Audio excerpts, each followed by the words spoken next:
V D Satheesan പുറത്തേക്ക് വരുന്നത് കാത്ത് നിൽക്കുകയാണ്. അവർ ഒരുപക്ഷെ അവരുടെ എല്ലാം ഒരു പിന്തുണയോടുകൂടി ആയിരിക്കും വി ഡി സതീശൻ ഇവിടെ നിന്ന് പുറത്തേക്ക് ലോക് ഭവനിലേക്ക് പോവുക. ഏതായാലും ഒരുപാട് പ്രവർത്തകർ ഇവിടെ കാത്തു നിൽക്കുന്നുണ്ട്. നിങ്ങളൊക്കെ എവിടെ നിന്ന് വന്നു? കണ്ണൂരിൽ നിന്ന് വന്നതാണ്. അതെ, നാളത്തെ സത്യപ്രതിജ്ഞ കഴിഞ്ഞിട്ടേ പോകുന്നുള്ളൂ.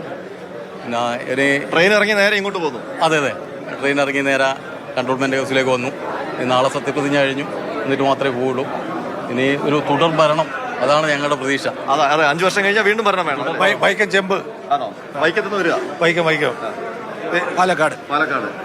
എവിടെയാണ് വരുന്നത്? പാലക്കാട് തൃത്താലയിൽ നിന്ന്. കോഴിക്കോടുകാർക്ക് മന്ത്രി ഇല്ല എന്നുള്ളൊരു വിഷമം ഇപ്പോൾ ഉണ്ടോ? തീർച്ചയായിട്ടും 13 മണ്ഡലങ്ങളാണ് കോഴിക്കോടുള്ളത്. അതിൽ 12 UDF ആണ് വിജയിച്ചത്.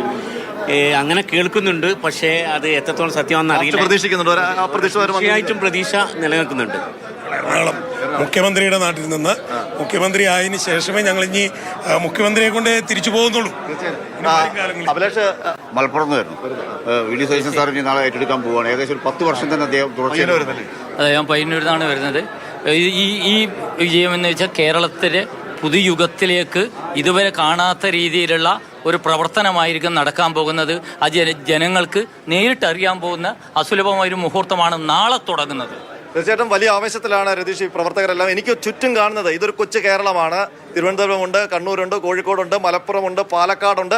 അങ്ങനെ ഒരു കൊച്ചു കേരളം എൻ്റെ മുന്നിൽ അണിനിര നിൽക്കുന്നു, എൻ്റെ പിന്നിൽ അണിനിര നിൽക്കുന്നു. ഇവരെല്ലാം വി ഡി സതീശൻ ഇപ്പോൾ ലോക് ഭവനിലേക്ക് മന്ത്രിമാരുടെ ലിസ്റ്റുമായി, അദ്ദേഹത്തിൻ്റെ ടീം മെമ്പേഴ്സിൻ്റെ ലിസ്റ്റുമായി പോകുന്നത് ആവേശത്തോടെ കാത്തിരിക്കുകയാണ്.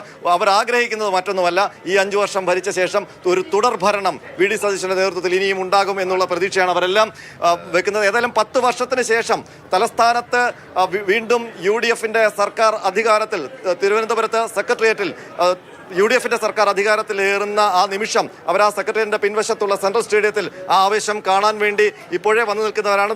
ഇന്നത്തെ ട്രെയിൻ ട്രിവാൻഡ്രത്തേക്കുള്ള മലബാറിൽ നിന്നുള്ള എല്ലാ ട്രെയിനും ഫുള്ളാണ്. ഒരു കാര്യം കൂടി, ബംഗാളിനും ത്രിപുരയ്ക്കും ശേഷം CPM ഇല്ലാത്ത കേരളമായിരിക്കും ഇനി.